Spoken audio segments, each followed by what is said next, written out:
This is Health Broadcasting Service HBS Radios, your global pioneers in specialist radio broadcasting, bringing you everything to enhance your health and well-being. Health is your human right.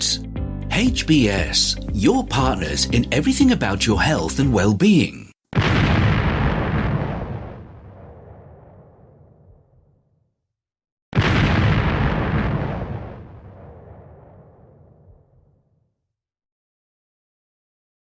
The HBS Daily News Dose coming to you from the Health Broadcasting Service HBS Radio Live Channel, UK. The Explainer on Health Broadcasting Service HBS Radio Live Channel, UK. Biden said the pandemic is over. Is it? What is the status of COVID-19 now that President Joe Biden has told the CBS 60 Minutes news program the pandemic is over in the United States? Has the US formally declared the end of the pandemic? No. The United States is still operating under the public health emergency, first declared in January 2020.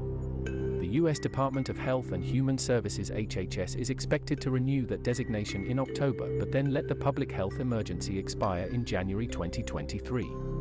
Health officials like White House COVID-19 response coordinator Ashish Jha have as recently as this month said the pandemic is not over, but have acknowledged that there is a shift underway in its fight against the virus. World Health Organization WHO Director General Tedros Adhanom Ghebreyesus said last week that the end is in sight for the pandemic, but still urged nations to maintain their vigilance. What is happening with COVID-19 now? The virus, which emerged in China in late 2019, has killed over 6.5 million people, including 1 million this year, and infected 608 million people. Vaccines and treatments have helped lower death rates, and global deaths from COVID-19 last week were the lowest since March 2020, according to the WHO.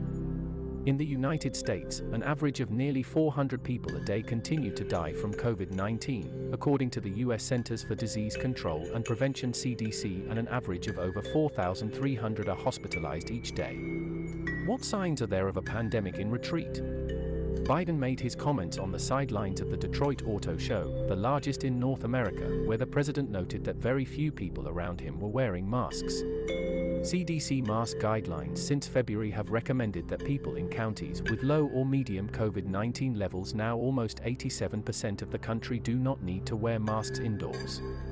U.S. government agencies have also dropped mask requirements in federal buildings in the Washington area and other places with low or medium levels of COVID-19. The federal government stopped requiring masks on public transportation after the court said it did not have the authority to do so. Most states have also lifted mask requirements, including New York, as they try to persuade more workers to return to offices. Most schools nationwide are abandoning remote learning for in-person classes, and the CDC said last month it would no longer recommend quarantines for people exposed to the virus, making it easier for teachers and students to remain in class. The CDC also no longer recommends unvaccinated people quarantine after exposure. Around 95% of the US population has either been vaccinated, had COVID-19 already, or both, it said. The United States has just begun a new COVID vaccination campaign with boosters tailored to the Omicron variant that leading infectious disease Dr. Anthony Fauci compared to the annual flu vaccination efforts. Feel free to connect with us on our Facebook platform at Health Broadcast and our website at www.healthbroadcastingservice.com.